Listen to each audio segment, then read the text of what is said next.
You sit down to focus.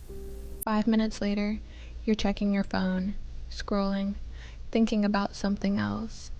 And at some point, you ask, what's wrong with me? Here's the surprising part. Nothing is wrong.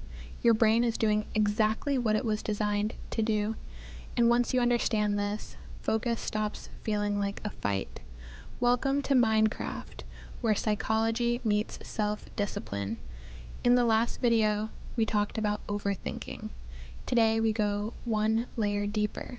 Why does your mind escape the moment you try to focus? And why does distraction feel so natural? Focus sounds productive, but to the brain, it feels risky, because focus means uncertainty, effort, and the possibility of failure. And your brain's top priority is not success, it's safety. So when deep focus appears, your brain quietly asks, is there a safer option right now? And distraction answers immediately. This is the part most productivity advice ignores. Distraction is not a bad habit, it's a comfort response.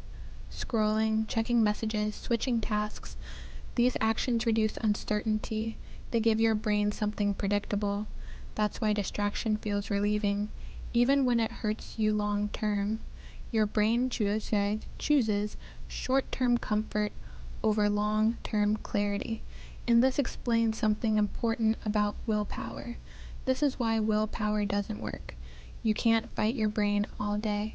The more you force focus, the more resistance you feel. Psychologically, force creates friction, and friction creates escape. Think about the last time you forced yourself to focus. Did it actually work, or did you end up escaping? Focus doesn't come from pressure.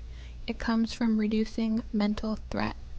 Procrastination is not laziness, it's avoidance. Your brain avoids unclear tasks, open-ended goals, and emotional discomfort.